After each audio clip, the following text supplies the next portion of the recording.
somber off him. Nice. That'll upgrade my wand once. Once I get 2 more smithing stone ones.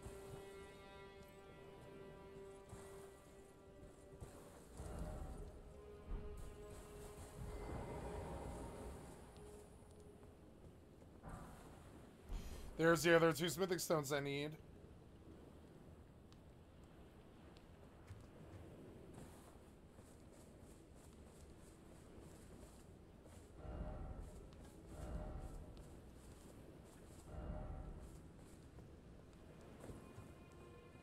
Autopilot jumping.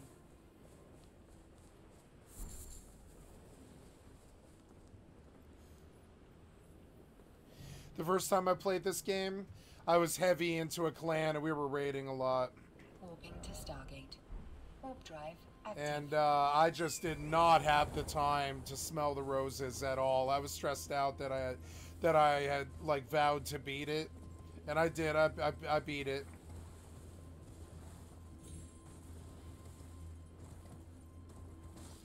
But it's nice to like actually play it.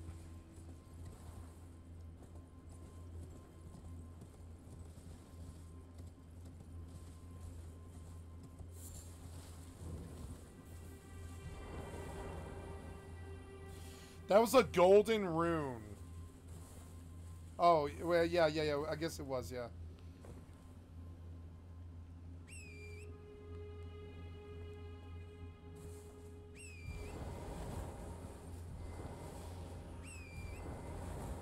Where am I now? I'm, Oh, nice. Yeah, I'm moving. Okay.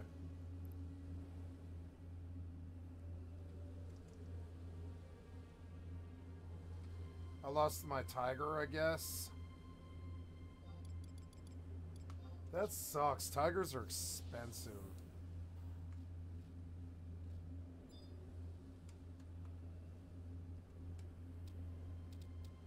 Go.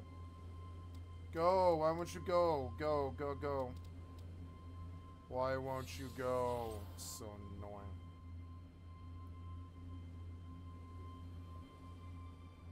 No, no water god. Oh, it missed me. Dick. Autopilot jumping. I'm gonna get the elemental. I should not do this.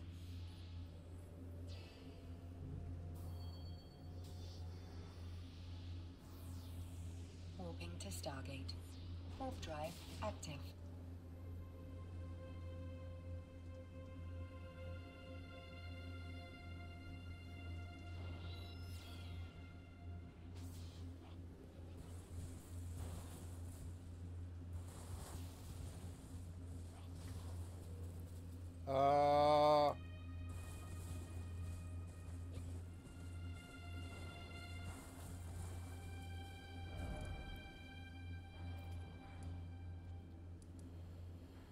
Well, that's cool. I got there, but this was not where I was going.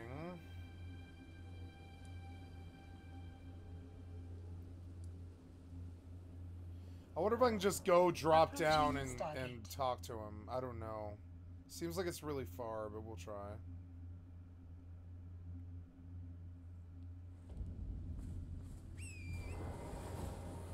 Whoa.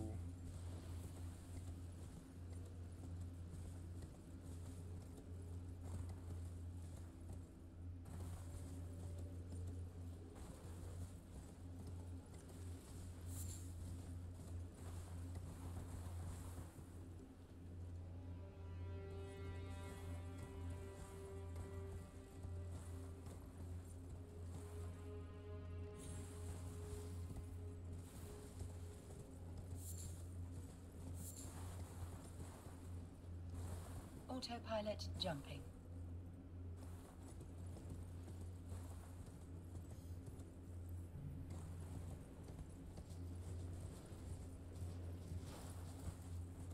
Warping to station. Warp drive active.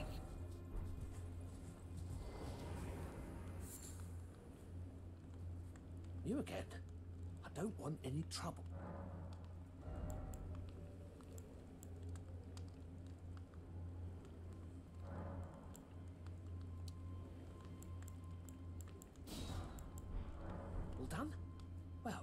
on your way then.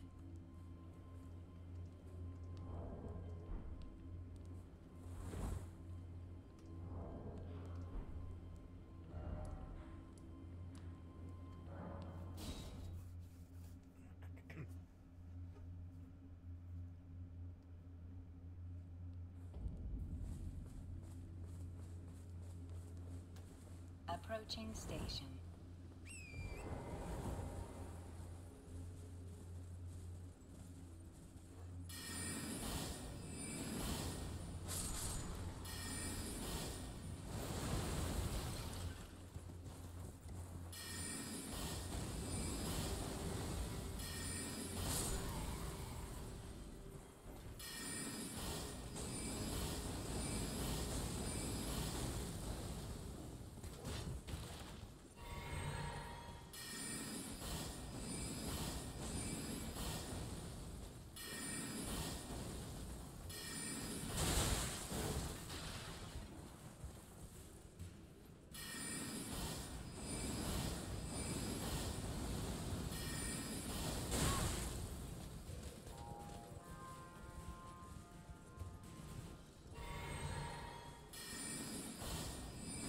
Docking permission requested. Docking permission requested.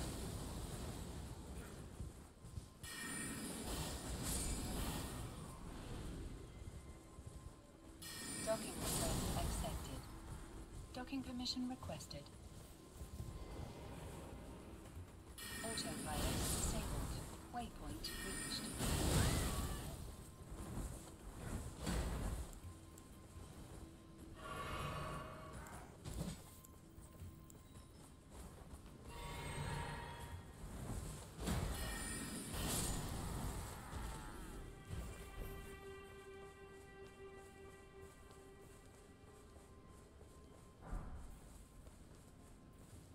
That's cool.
Lord Sworn's greatsword.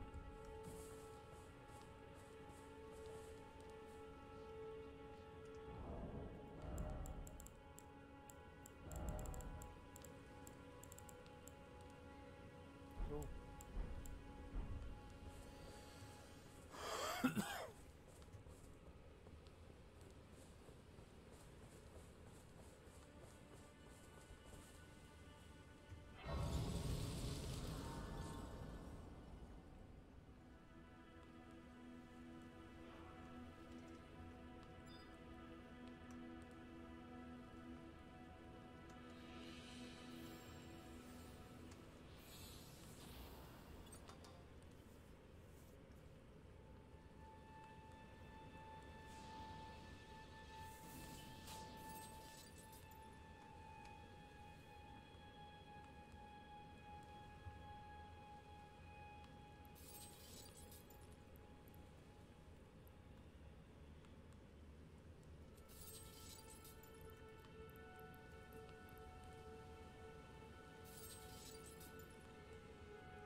$56 million, yo.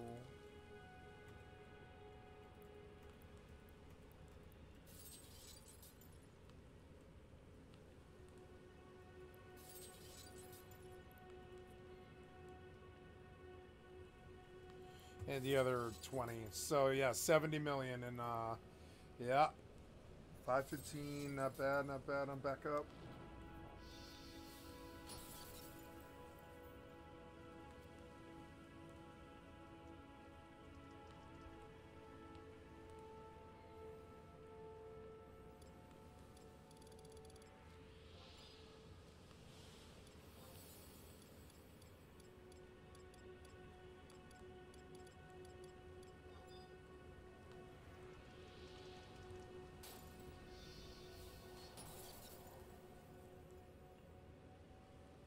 $147, son of a bitch.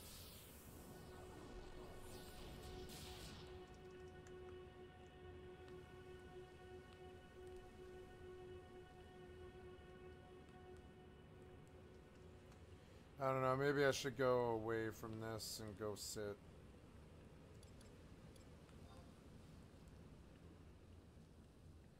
Let the tiger chunk the fucking elemental for a time, because I don't want to lose. Okay. Now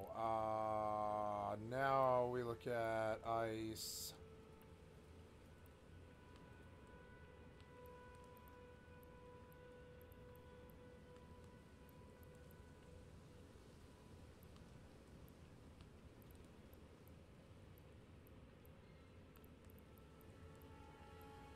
We will go to that one.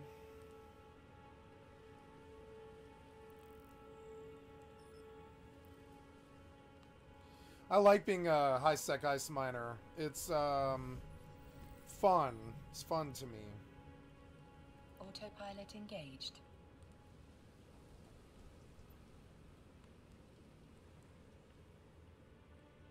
Warping to Stargate. Warp drive active. Yeah, the tiger actually does the elementals pretty good. Pretty well, I mean.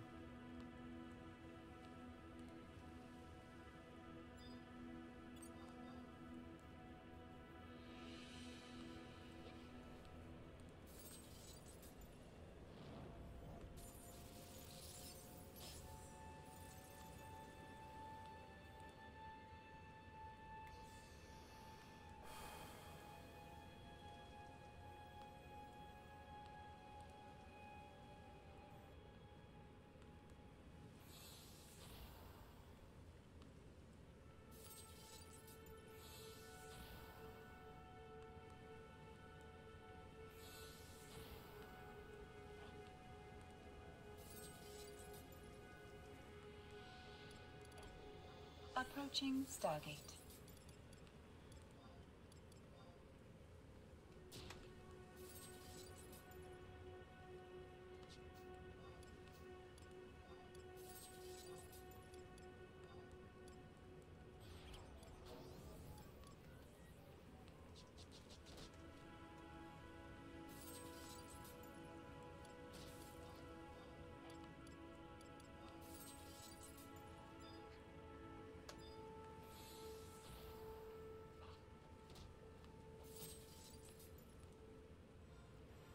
I think I'm gonna change my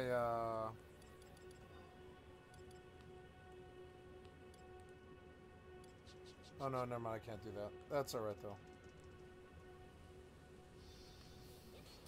Autopilot jumping.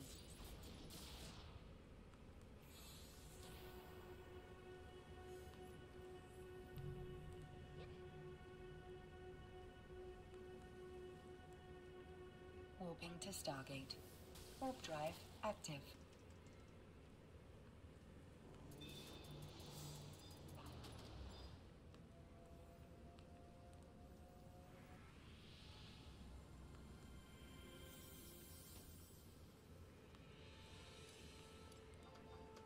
I'm just gonna complete the div seal.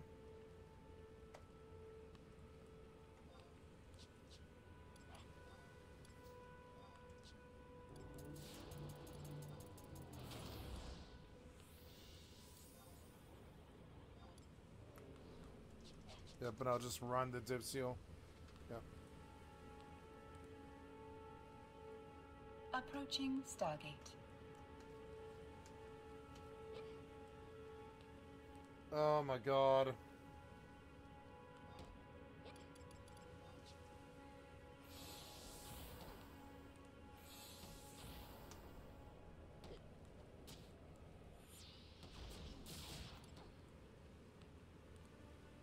2 clusters, that's good. I'm gonna make enough money to buy tigers and level up. That's good.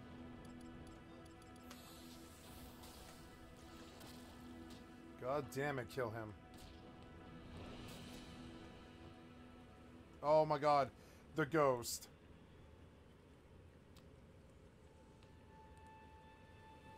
Now see, notice, there's no mobs around me at all. None. As far as the eye can see, no mobs. There's a ghost. Like, stay away from him. Like, so I'm gonna go where I really see no mobs at all, and watch, they're gonna come right the fuck to me. Out of nowhere. You know? Yep. That's still too close. Gonna get, like, way the fuck over here. Warp drive active. Okay, sit.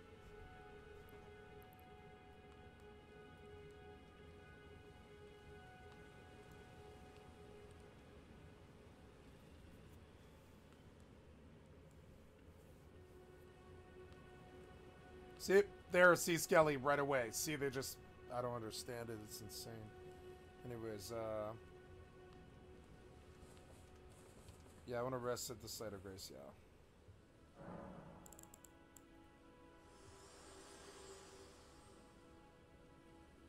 This tiny golden aura is the grace of the Erd Tree. This light once shone in the eyes of your tarnished brethren. Approaching Stargate. But now, it is all that guides you. Or so I hear. You can see them, can't you? The rays of grace that guide you through your burden.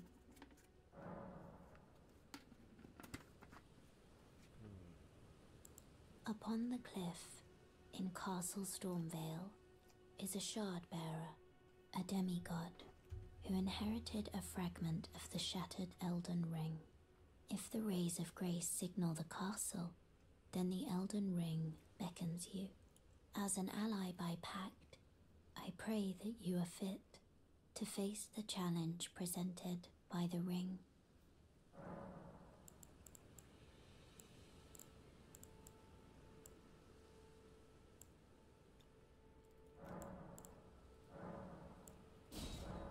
Autopilot jumping.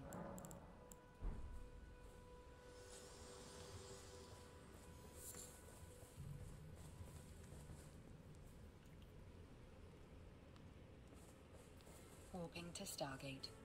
Warp drive active.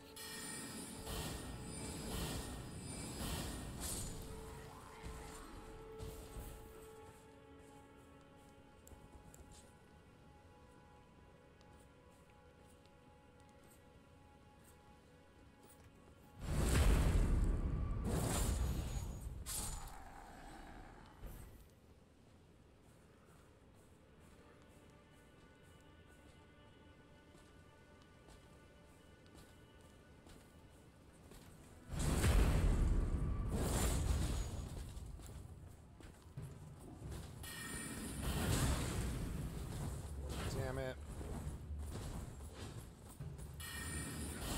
Approaching Stargate.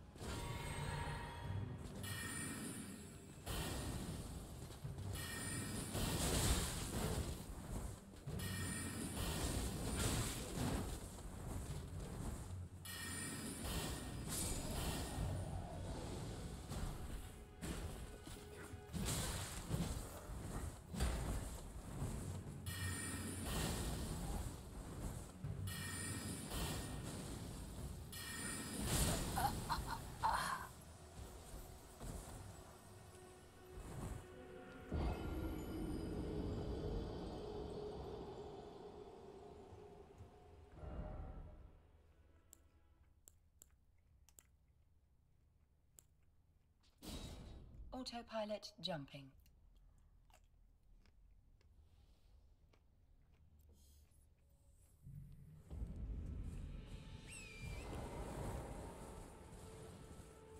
Warping to Stargate. Warp drive active.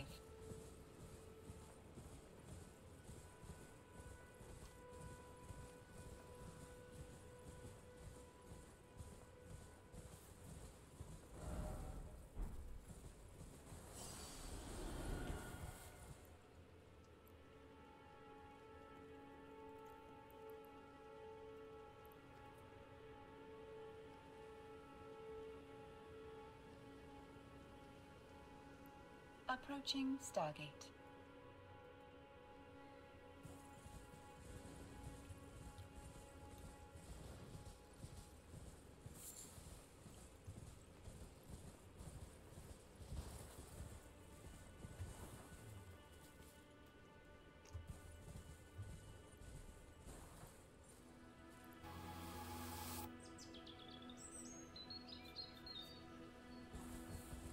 For one of my reputation for daring wit and cunning, that was a dazzling display of indecision. Conquests of the Longbow, a point-and-click adventure from 1991, is arguably the best Robin Hood game. And in it, you can become the Gonna get something to drink, I'll be Robin right back. Hood Autopilot ever. jumping. Let me show you. Here's an early scene.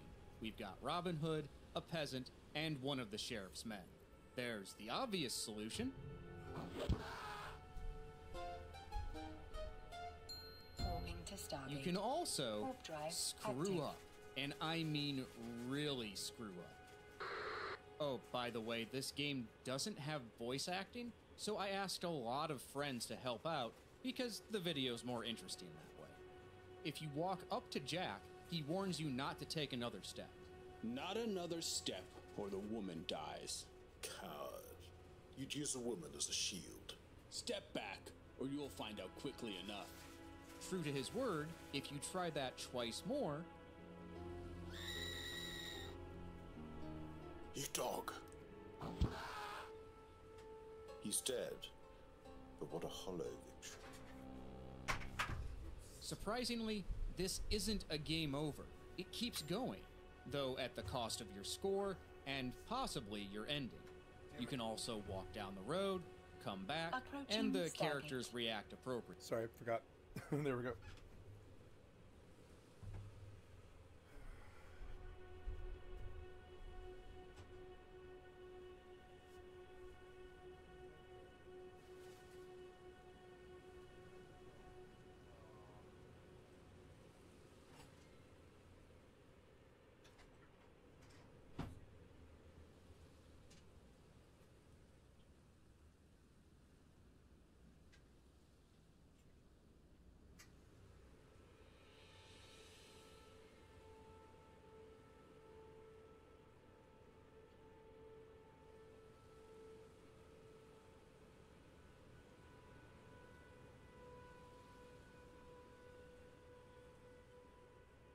Autopilot jumping.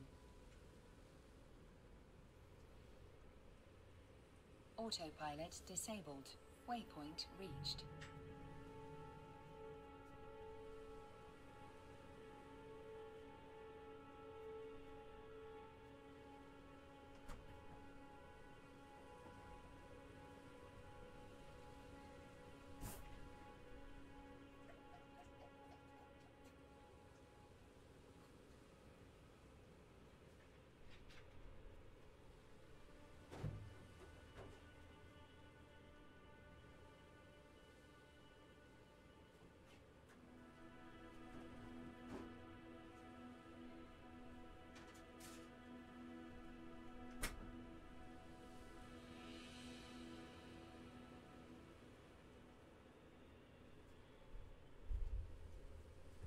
Okay, sorry about that.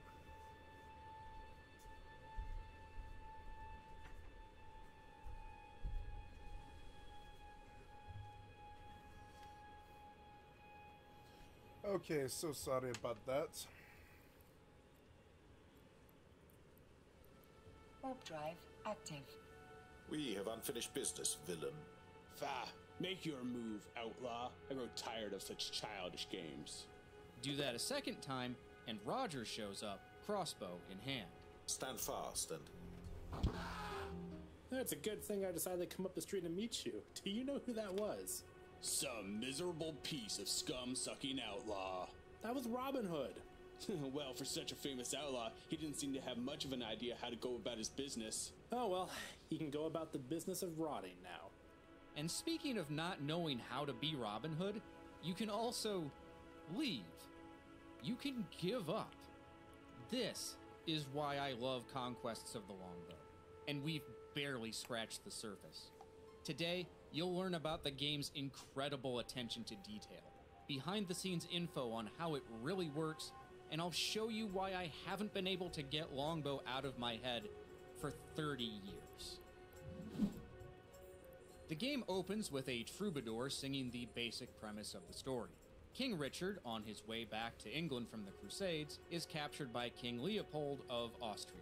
Leopold then demands 100,000 marks for King Richard's ransom. Richard is confident that his people will raise the money, but the evil Prince John secretly vows that his brother will never be free.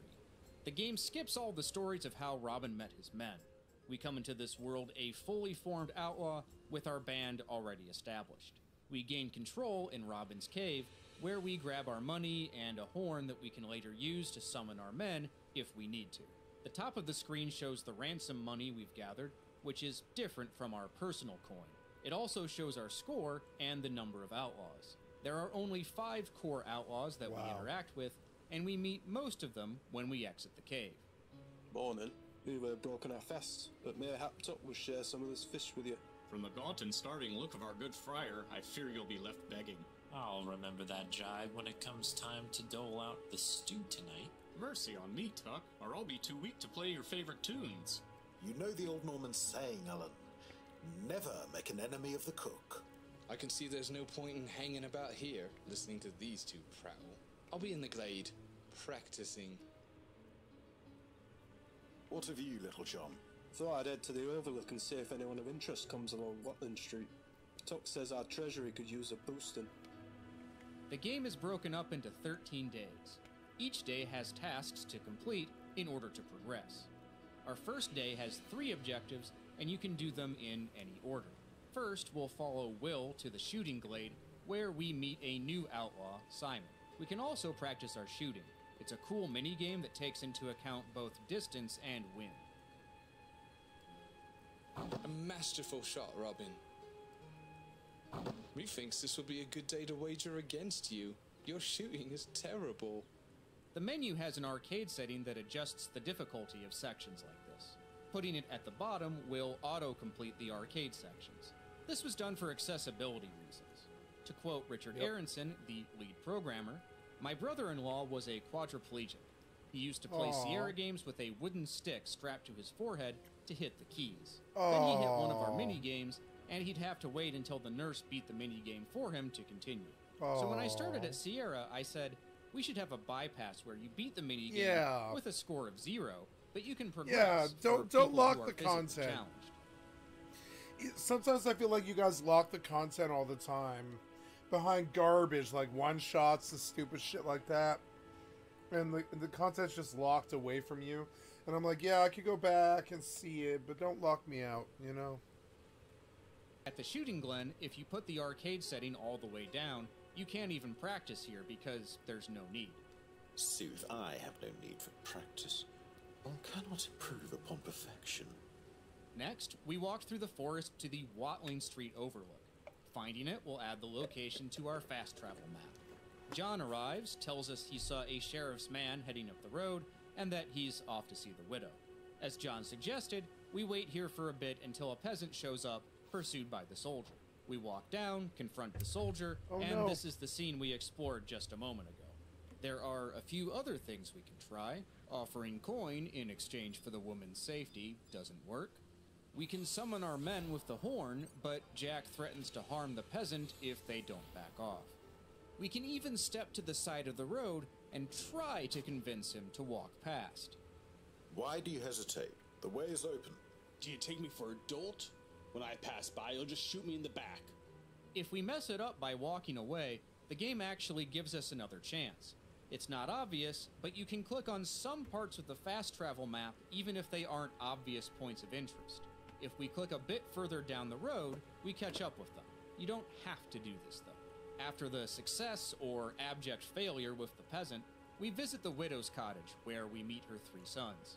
They aren't part of Robin's crew, but they are allies and offer to help with supplies and spying in Nottingham. At each day's conclusion, Robin's band gathers around the fire for banter and why don't they make more games like this? If we chose to play the coward and run away, we learn the peasant threw herself from the castle rather than suffer at the hands of the sheriff's men. Friar Tuck tries to tell you that it wasn't your fault. It was God's but the will. game knows better. In our canon playthrough, of course, the peasant fared much better. Even so, Robin's mood is melancholy.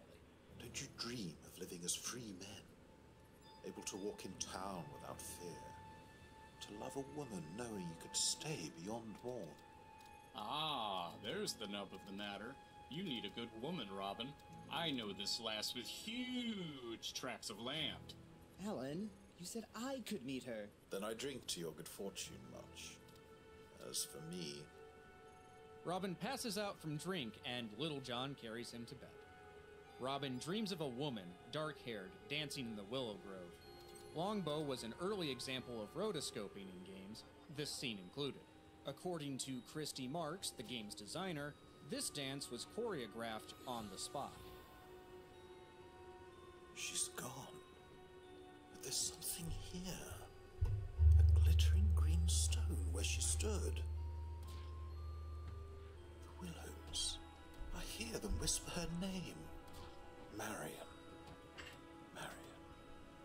Robin wakes up and finds that the dream was more than just a dream.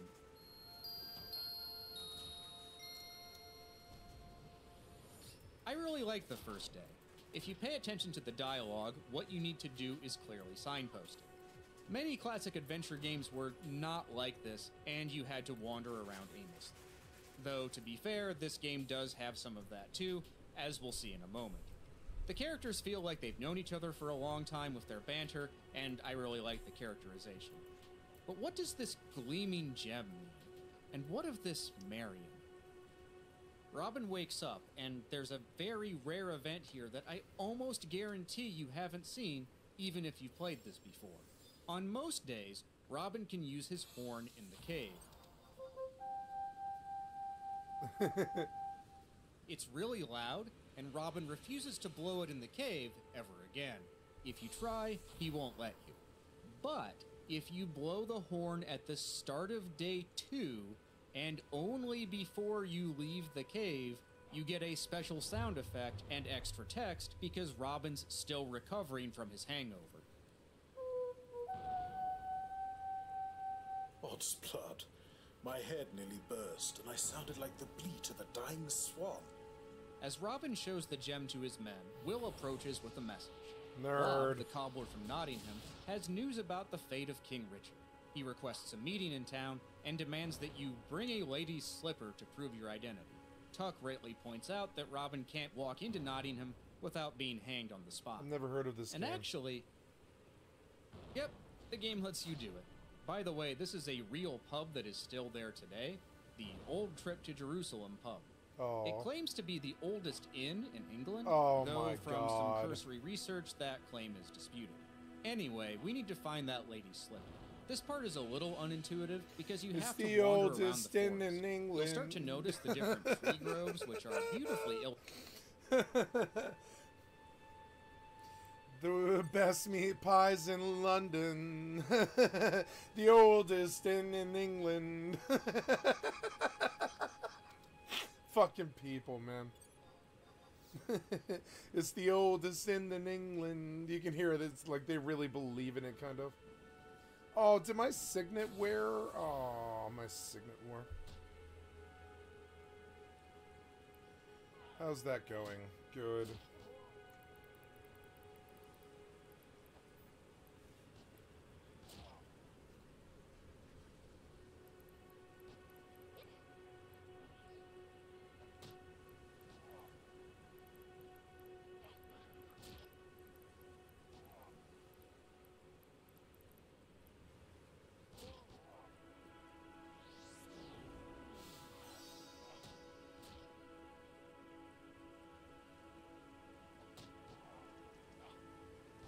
I don't have Signet, and that sucks. Like, really bad. I guess I could scroll a warp, but it's like costing me all of my conquest. I don't want to work without Signet though.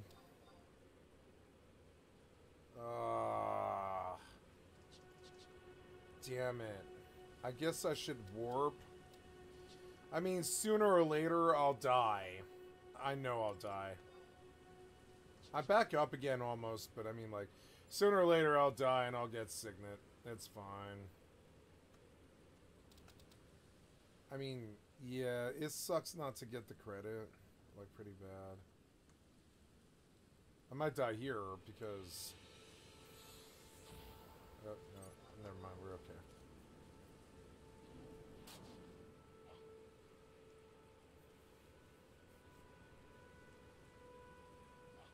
That's funny. The roar paralyzed his sleep guy. In the manual. There are also certain screens where you can have an encounter. The second time you enter one of these screens, this happens. Help me! Help! It is her, the woman I dreamt of. Let's go on YouTube and look for a particular thing now.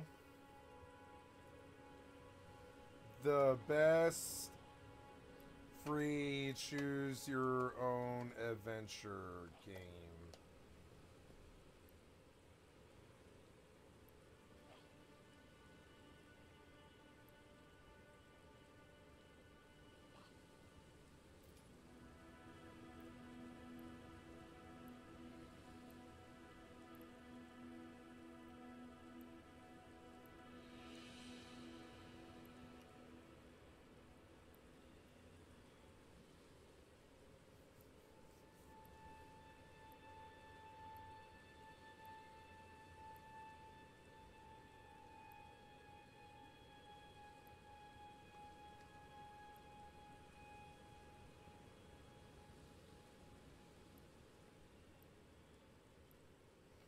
Oh yeah, I played that one. That's a cool one.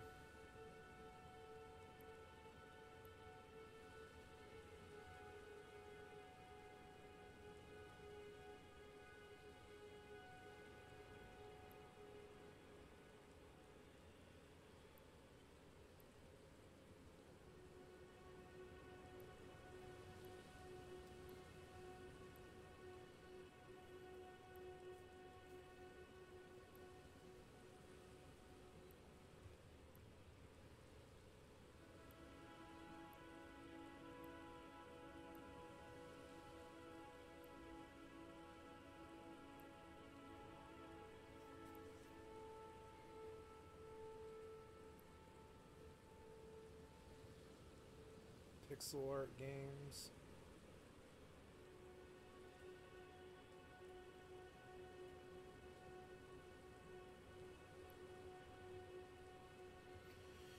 I didn't find what I was looking for. The name of my... Oh, dog of a monk, let her go. Thank you, bold outlaw. This slipper is your first reward, and there may be other rewards, if you are wise enough to earn them. We'll meet again, my lovely Marion, for I've many a sweet reward in mind.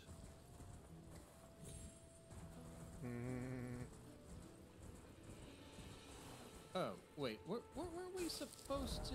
The slipper, by my troth, what a fool I am. I left it upon the forest floor. I thought you might want it, so I picked it up myself and left it in your cave. If you forget the slipper, Much picks it up for you. Again, the game lets you really screw up, and most of the time gives you a way out. This is also the last useful thing this character does in the entire game. Day 2 is less fair than Day 1 because you have to wander around the forest, which is pretty empty, with a few exceptions. If you stay on a forest screen long enough, you'll see a pixie run by. There were also supposed to be some forest creatures. There are views for a squirrel and a bird, but these aren't referenced anywhere. There is also a random chance for a bunny to appear, or for a group of deer. In practice, because of some other code, neither of these things can be seen. Well, almost. There is a way to find the bunny in the game, but it's so obscure, most players have never seen it. And it's pretty technical, so... Okay, fine, stop twisting my arm, I'll tell you. Every forest screen is actually just one screen, but with the foliage rearranged. Now, When you enter the forest, the game sets 2 variables. These track whether you can see the bunny and whether you can see the deer. The answer to both of these questions is yes or true to begin with. Then the game searches for reasons to say no. This might be whether a special event is happening, like Marion getting attacked. For the most part, it's checking if you're on one of these screens. Scum VM developer Sluicebox calls this a logic gauntlet. If you manage to make it through all that unscathed, the game rolls the dice. A 1 in 9 chance for the bunny, and a 1 in 26 chance for the deer. Now, I do not have the patience to decipher which of these numbers corresponds to what part of the map. So, I went to an undisclosed location to meet someone who does know. This person, who may or may not have been Sluicebox, patiently explained all of this. There are only 4 forest screens where you can see the bunny, and 4 where you can see the deer. But there are 2 problems which make this almost impossible. First, these variables, to see if the animals appear, only get reset to true when you enter the forest. They are not reset if you're moving around from screen to screen inside the forest. Second, to get to any of the animal screens, you have to walk through a non-animal screen first. To give an example, here's one of the bunny screens, just southwest of the Widow's Cottage. So let's go to the Widow's Cottage and walk south. First, the variable is true. Then, it's false because we're not supposed to see the rabbit here. We then walk west. Even though we should be able to see the rabbit, we can't because this is still false from the previous screen.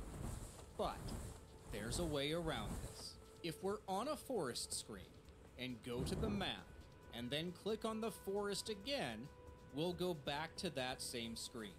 So, repeat this until you get lucky. You would be able to do this with the deer, except for one thing.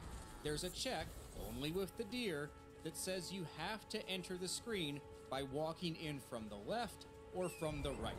So, mapping in won't work, and you'll never see the deer without hacking the game. This may seem like an excessive amount of excitement over a bunny, but it's kind of like, imagine one day you boot up 1-1, suddenly out of nowhere, there's the duck hunt dog in the background. It's not really mind-blowing, but it also kind of is, and that's what this is like for me. Again, a big thanks to Sluicebox for discovering how to see the little critter. There's no way I would have been able to figure this out on my own. The next morning arrives and we must meet with the cobbler, but we need a disguise to get into Nottingham. We head back to the Overlook until a beggar makes his way down the road. Obviously, he won't just hand over his clothes. As a kindly outlaw, we gift some coin and new clothes in exchange for his outfit. For such a bargain, you can have the rags, hump, and all. I'll even teach you a few tricks. No need, friend beggar. I've enough tricks of my own. But in an alternate timeline, evil Robin handles the situation more directly. I've a mind to have those rags you wear. Will you give them to me? Or will I add a new hole over your heart? You verminous scum! I've no weapon or armor. I'm only a poor, wretched beggar. In another second, the arrow will slip from my fingers. Aye. I'll give them to you. And may you enjoy every flea they contain. I curse your name, Robin Hood. You've stolen all I possess, and my livelihood to boot. I've let you live. That's good enough. Up until now, Robin has either been heroic or merely incompetent. This feels different. But even if this isn't the decision we made, knowing we had the choice makes being heroic even more satisfying. Now that we have our disguise, we shuffle into town. The horse won't move when I want it to. So he acknowledges our identity and confides in us. The Queen is trying to raise 100,000 marks for King Richard's ransom, but the scheming Prince John doesn't want his brother ever released and conspires with both the sheriff and abbot of Nottingham. The prince has diverted 50,000 marks of the Queen's treasure into his own pocket. The treasure will travel on Watling Street, giving Robin the perfect opportunity to steal it back for the rightful king. Robin is on board with this, but he's also a little preoccupied. As for the treasure, I must leave tomorrow, travel to York to learn what I can. I'll send warning of their departure date to you through Lady Mary. Then I will see more of her. Robin's not the only one a tinge bit obsessed, though. You can, through negligence, let Marion die on day 2. Not much of an outlaw, are you? Then, on this day, you stupidly let it slip that Marion is no more. You were there and did not save her? Let this be your just punishment, you coward! I can almost hear a tune for this. Bang, bang, cobbler's silver hammer came down on his head. I've heard that one before. Aside from a few other minor incidents, this is the only major dead man walking situation. Everything else, even if you screw up beyond all possible belief, you can keep going and finish the game. Back in the canon timeline, Rob gives us a silver comb to prove to Marion that we spoke with him. We are to meet her in the Willow Grove, the same one from our dream. If we leave Nottingham at this point, the day ends and we burn the beggar's outfit. I don't know. Having a disguise seems useful, but... I'm glad to see it burn. I swear, in one day of wearing those tatters, I've gained 1,000 flea bites. So, if we want to have any more fun in the beggar's clothes, we have to do it before leaving. Begging at the Abbey goes as well as you would expect, given its corrupt leadership. There's nothing for you here. Be on your way. We don't fare much better at the pub. Have you no charity in your heart?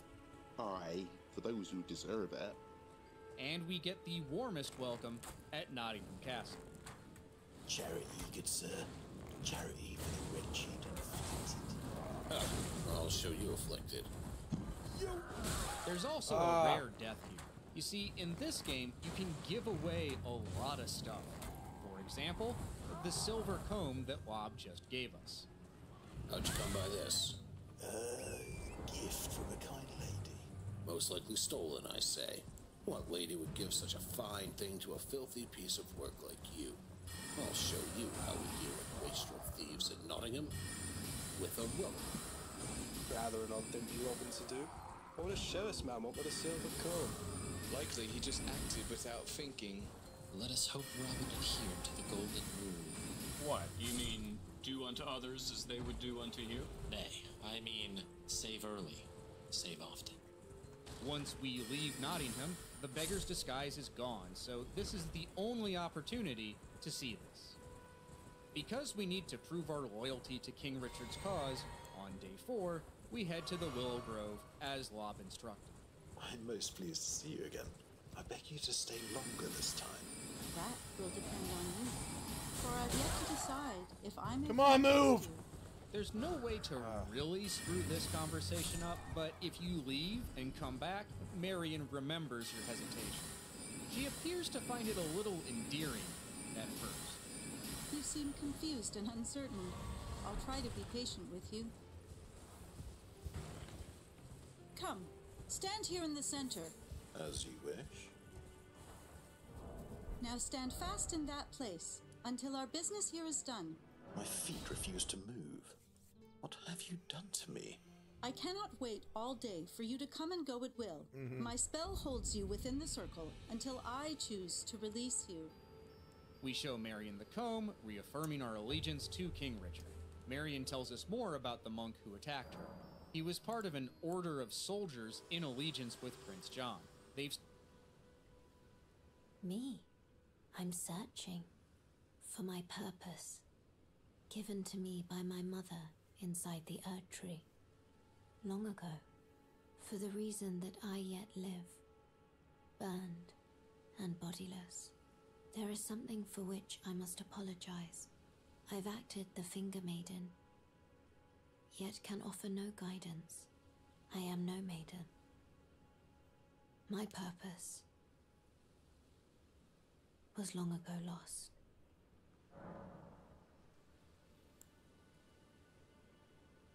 Shall I turn your... Let my hand rest upon you. For but a moment, share them with me. Your thoughts, your ambitions,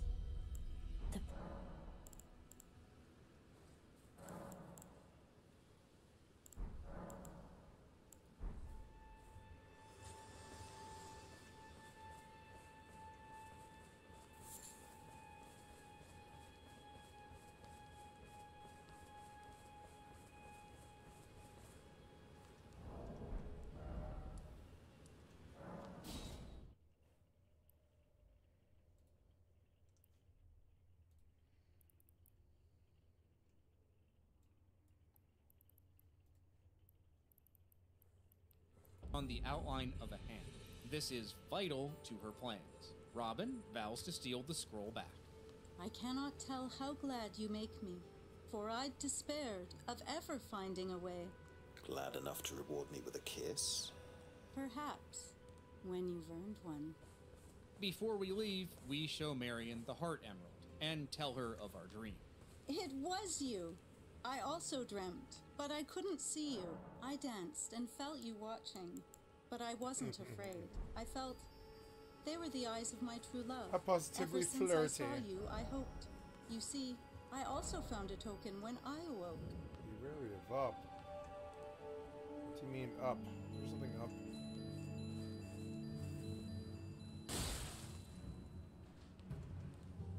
Did you create this? It can only Oh, no. be a gift Oh, no. from the Oh, Blessed no. Lady, the Virgin Queen of Heaven, whom I serve. I'm a priestess of the ancient powers. I dance the spiral dance for the health and regeneration of the forest. Do you feel the renewing force of the emerald and Yes, diamond I do. joined? Together, they could Yes, I heal do. any hurt. The two pledge their love, and Marion departs. The only other thing to do on this Aw. day is wait at the Watling Street Overlook for a sheriff's It's man. gonna see and a romance in a game. It plays out basically the same as the peasant on day one. We can act like Robin Hood, or not bother.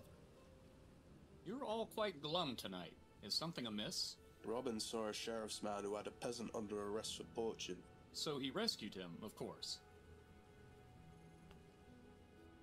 Ah, then you would have cause to be glum. It would sound poor indeed to sing of how Robin stood by Thank and you, did One naught Short Eye, against for this the evil. excellent content from my All stream. men I've are liked the sub to your subject to channel. weakness of the spirit. This started boring me, but it was good.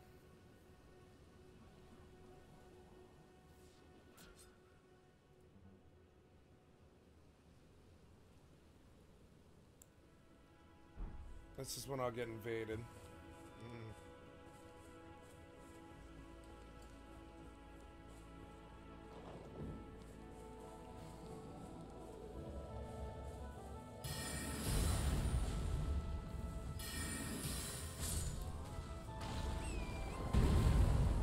Hello, everybody. I am Live Overdrive, and this is the beginning of my Let's Play Betrayal at Groundor. This is one of my oldest favorite games. It was originally released in 1992 by Sierra Online, produced made by Dynamics, published by Sierra Online. Was released a year later on CD in 1993, and that is the version that we're playing here. The original version I played would have been around 1997, 1998 or something when they released the original disc release, floppy disk release. They released for free to promote their later spiritual sequel, Betrayal in Antara. And both my brother and I played that game extensively, and the Betrayal of Groundor. God damn it. Eventually beat it together. And by together, I mean me watching him, but that's what we siblings do. But it's been my favorite game since, or one of my favorite games since, and never had the chance to replay it. And I've been watching a Let's Play by effing Controller, and I've been playing a little bit here and there, and I decided, heck, why not? Let's just jump in and do a Let's Play. So this is not going to be blind. This is not. I know how this goes. I've read the books. Oh my god! Most of them. I think I read everything written before like 2010-ish. So everything that was written by the time this game came out. So I know most of that lore. A little rusty on it. I know some of how the game works. We will be cheesing a few game systems just yes, so Golden that we can Seed. Get to as much content as we want, and because I like my characters being overpowered, but I think it's gonna be a lot of fun. Hopefully you think so too. If you're looking for a blind Let's Play, this is not the one. I know everything that's gonna happen here for the most part, but if you want to just watch someone play a game they used to love and still do, then by all means stick around. With that, let's begin. Start a new game. Chapter 1, Into a Dark Night. Blood-soaked rags collected at the boy's feet. One by one, he tended the wincing soldier's purple wounds, stitched, salved, bandaged, did what little he could in the leaping golden halo of firelight. Fortunately for his roadside patient, he did more than most. Fingers slick with alum ointment, he worked fervently to tie off a catgut cord, then brushed the injury with a light touch that to the untrained eye would seem only a friendly pat. Others would recognize the telltale hand gesture as a magical word against infection. Done, Owen sighed, wiping his hand in a rust-colored cloth. No guarantees, though. The stitches may hold all the way to Lamut, and then again push too hard and you could be bleeding like a stuck pig on Midsummers. You did fine, Senor Locklear replied, smiling approval, before rolling down his sleeve. It'll scar, but it's good for a noble's reputation. Lets the kingdom folk know he isn't resting on his laurels, and it impresses the ladies. I'll be sure to look you up in Tyburn if I ever need stitching up again. The boy accepted the compliments with a humble nod, while he packaged away the rest of his medical supplies. His thoughts focused instead on a third man who slumped in the shadows across from them. Despite the manacles that bound the stranger's hand and the distance that separated them, the boy felt dreadfully exposed, his avenues of escape limited, should Locklear's elven-looking prisoner decide to liberate himself. What did he do? Owen whispered, jerking his head toward the man. Goreth? Let's just say that he had the disadvantage of being at the wrong place at the wrong time, Locklear said, cautiously. He snatched a green apple out of his knapsack, offering one to Owen. I had to take him to Krondor. Did he kill someone? Owen asked. No. He attacked you. The senior wiped apple juice from his mouth and shook his head. No, not exactly. Well, who cut you up then? But before Locklear could reply, Goreth leapt forward, his chains writhing between his wrists like metallic vipers. Get out from underfoot, Owen. Assassin in the camp. That assassin in the camp line has stuck with me through all these years for whatever reason. That one just sticks out. Probably the great art. Do not struggle so, Hayseth. I wish to keep you alive. But be glad I do not. The goddess of death will show you greater mercy.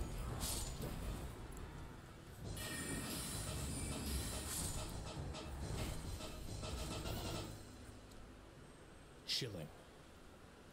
I feel like it's maybe not conveyed totally there, but basically, well, you all saw what happened.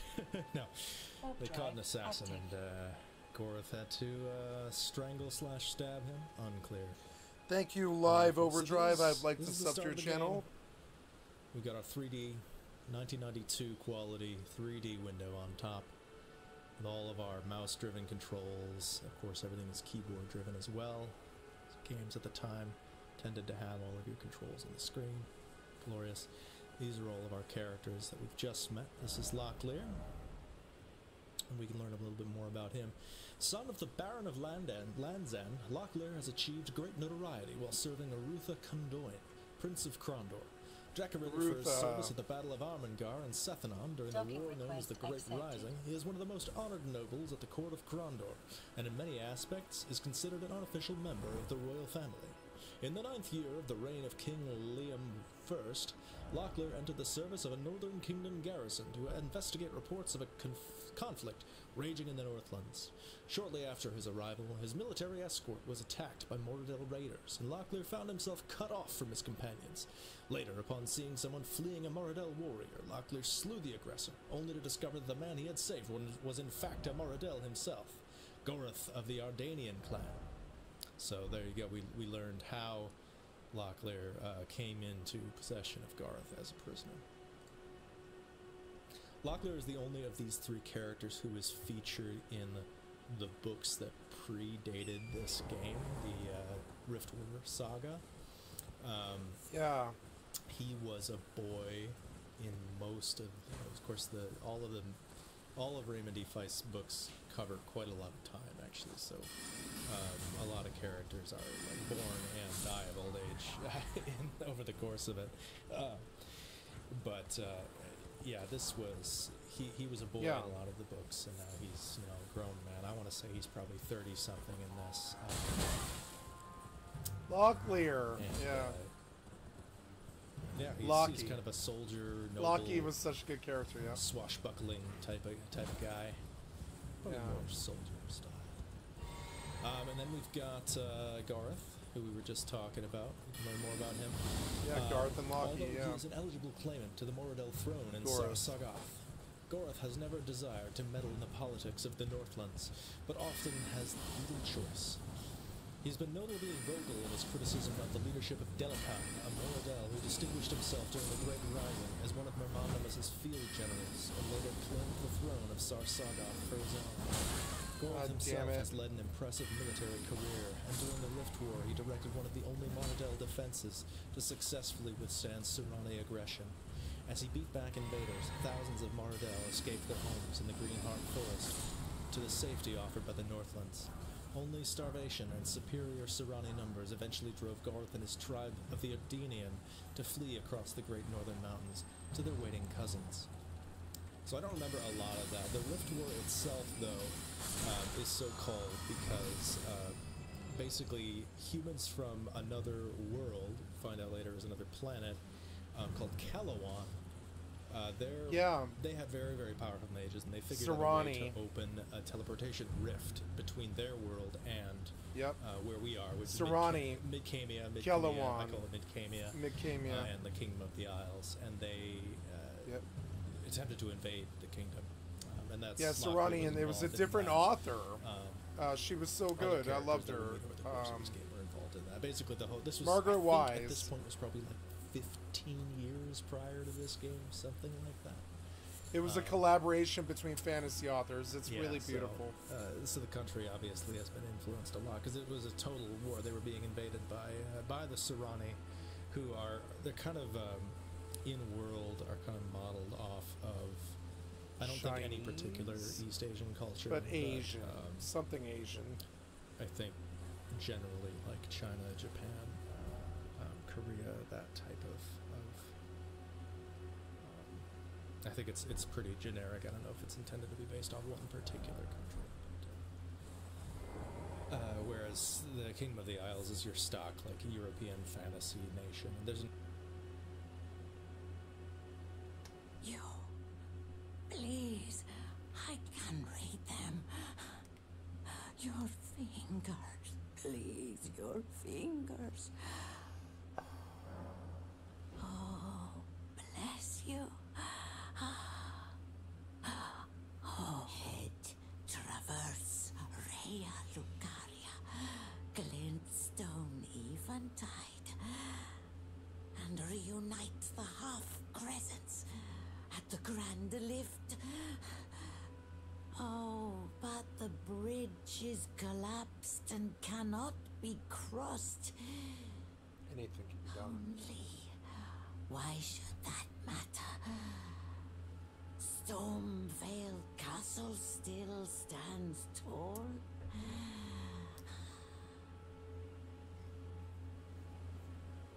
You, please, I can read them. Your finger. Oh, head traverse and reunite. Oh, storm.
Warp drive active.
Forgive me.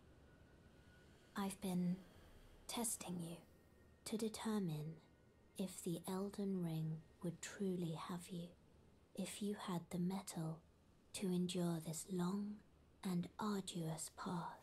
I do. It seems my worries were unfounded. Torrent had your measure from the very start, whereas I merely pretended. There is but one other thing I can do to offer you guidance. I can take you to the Round Table Hold, gathering place of tarnished champions, guided by grace. Oh, yeah? Very well. Uh-oh. Let my hand rest upon you for but a moment. Why do you always sleep me?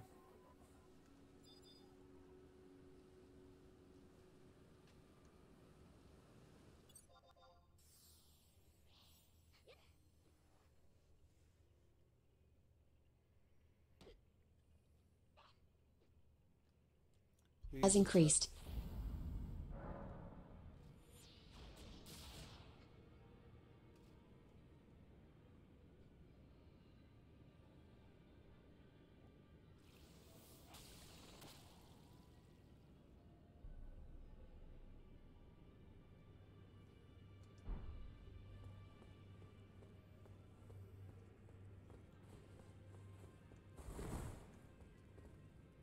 Oh, this is a rare occasion. I can't remember the last time a new tarnished made their way to the round table. Very well. As your senior, I bid you welcome. It is safe here. You may let down your guard. Allow me a word of advice. As your senior, you are a mere visitor to the round table. Nothing more. A house guest. Yet to earn their keep. Remember your place, newcomer. You remember your place, dude.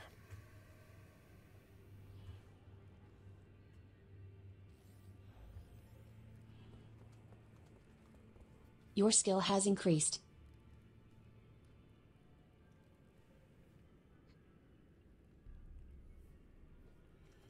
You killed my tiger. Ugh. Your skill has increased.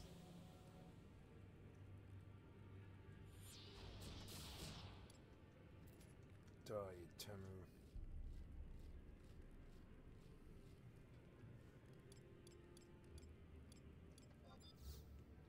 Absorbent will be some money.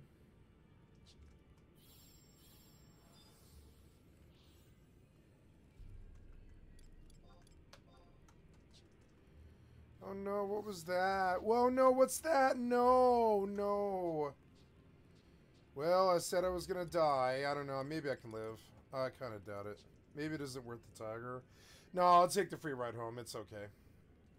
God damn it, I can't seem to get up. This is gonna drop me to 68 again. It's okay, my signet's gone, and I let them aggro me when I was red health, and I shouldn't have done that. It's alright. You know, I'll get money. Like, as long as I get money, I can keep moving forward and get skill up and all that.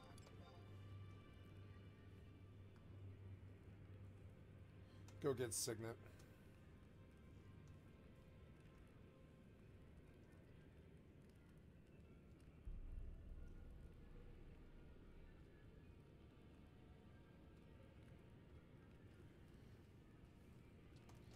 I'm going to examine my auctions real quick just to make sure I'm not, like, screwing up any sales here.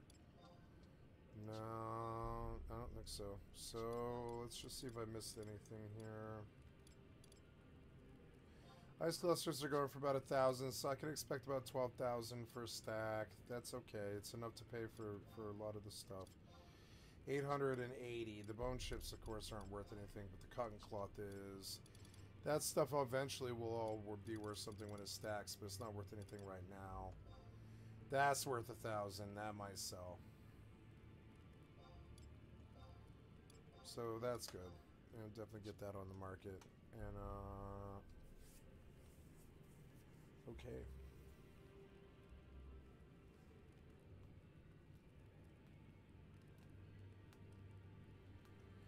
I wish they would make a new Final Fantasy MMO. I think we're due.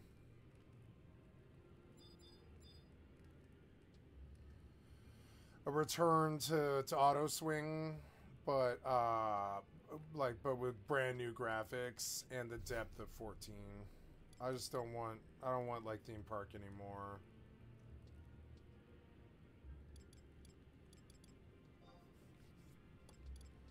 All social, like all forced sociality.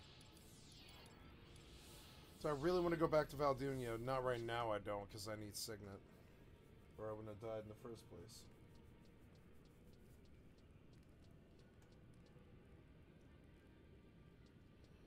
I don't know. Maybe Quicksand might be good. I'd have a lot less aggro, I think.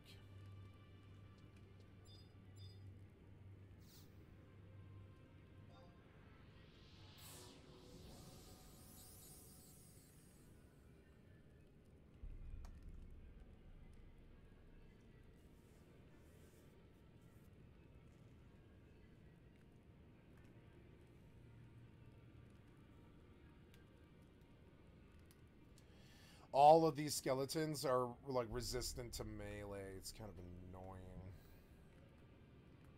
I don't know.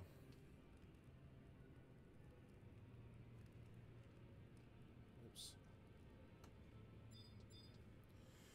Before I go out there where it's dangerous, I'm going to stop and go to the restroom. I'm terribly sorry. I'll be right back. Oh, last one, huh? Yeah, it is the last one. That sucks.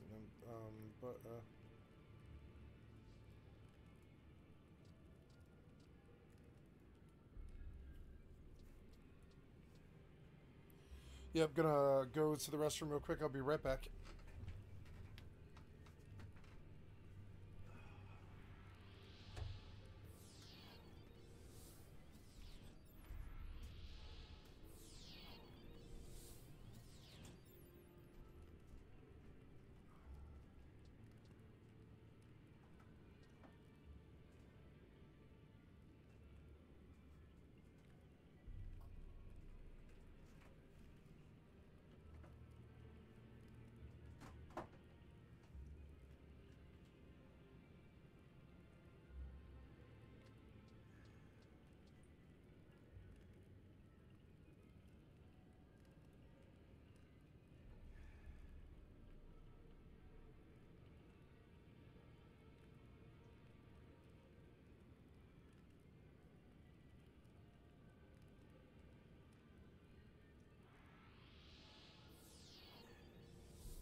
this place is done, huh?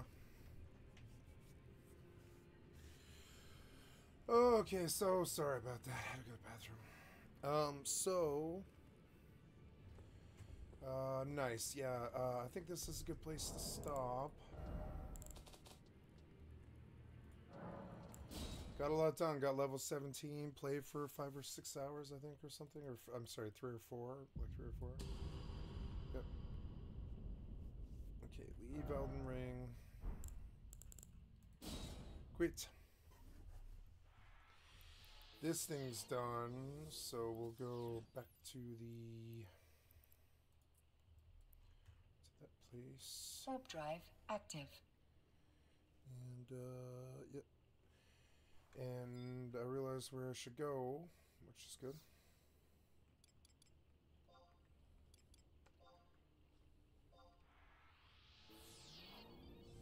A nice place with a zone and all that.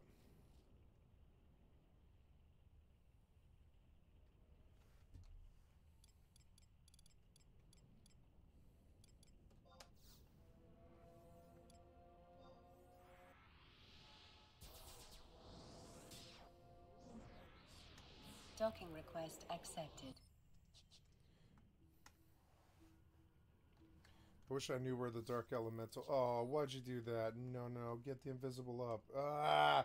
You're running in circles now. Why? Why are we running in circles? See it? See how it forces you to run backwards? It's insane. Fuck that. I wasn't even touching the mouse. See there? See it bugged. Buggy code. Anyways, what am I trying to do? You blew my mind. Stupid thing.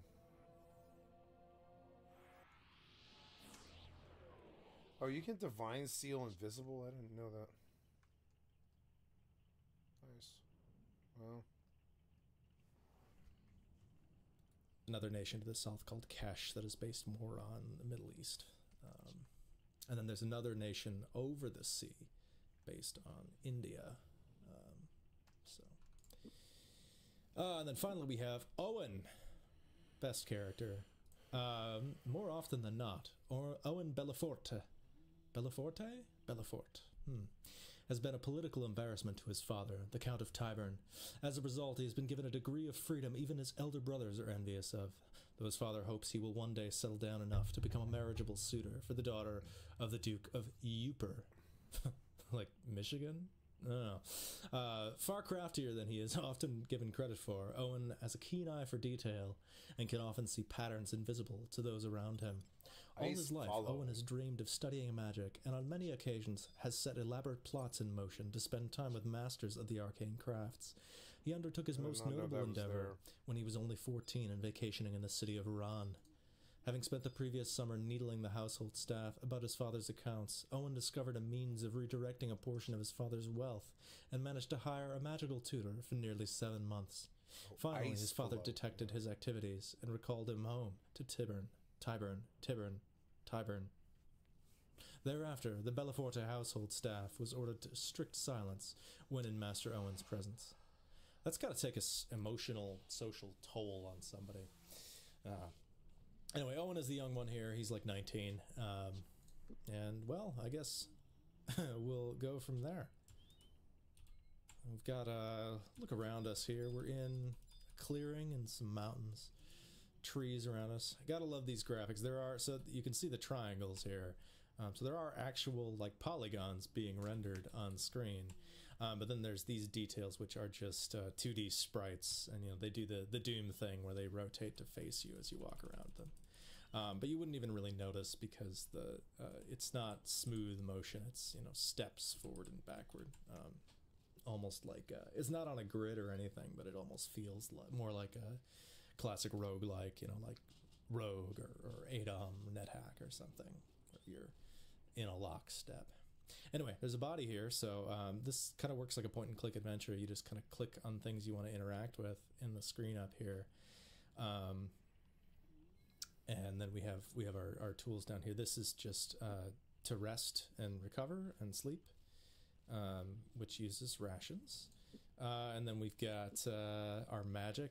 These are so there's 6 schools of magic in here in this game. I don't know if they have names, but they do have symbols.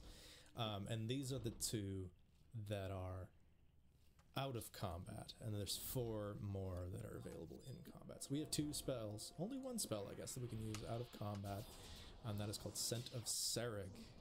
And it says the caster can sense trapped chests. That'll come in useful later. If we try and open a chest, we can use that to first check if it's trapped so that we don't hurt ourselves trying to open it.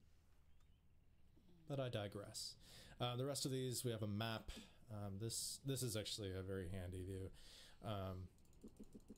We can kind of see the local area, and then we can also see the world map. This is the middle of the Kingdom of the Isles. It stretches further to the east and a little bit further to the west, actually.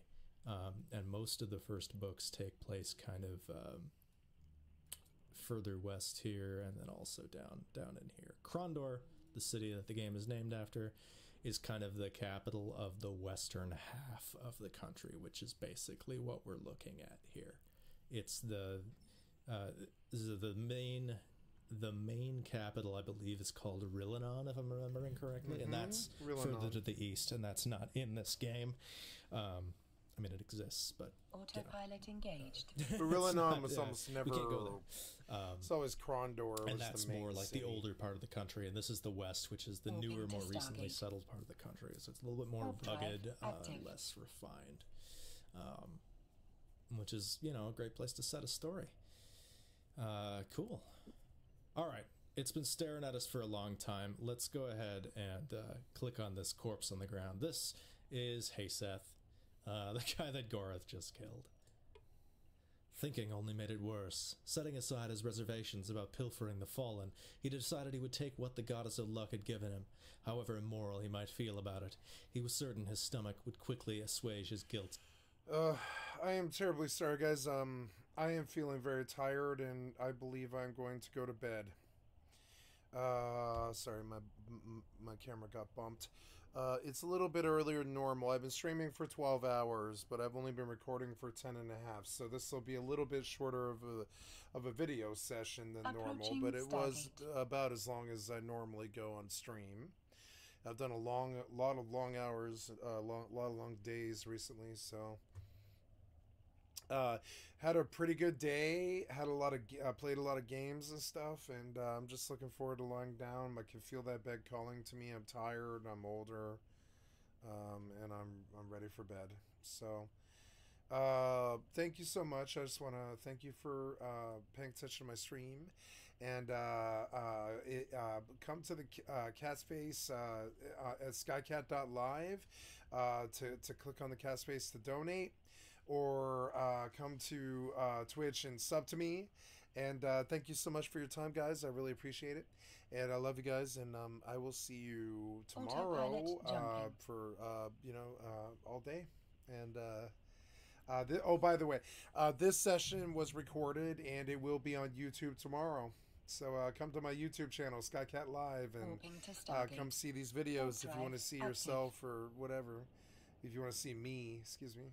You want to see me. And thank you so much. Love you guys. Bye.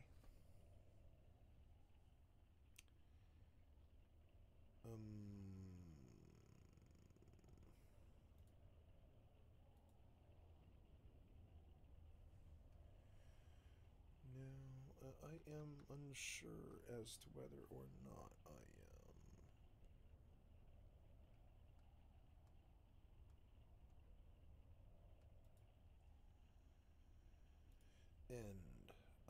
Because my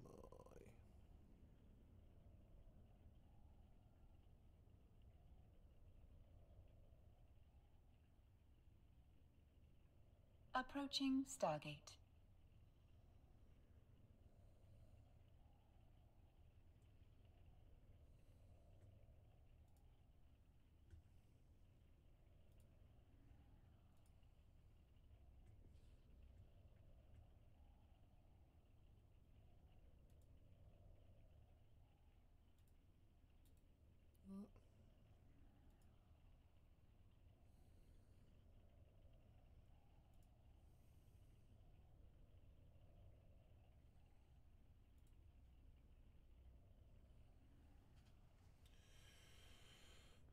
I think I screwed up my fucking OBS a little bit.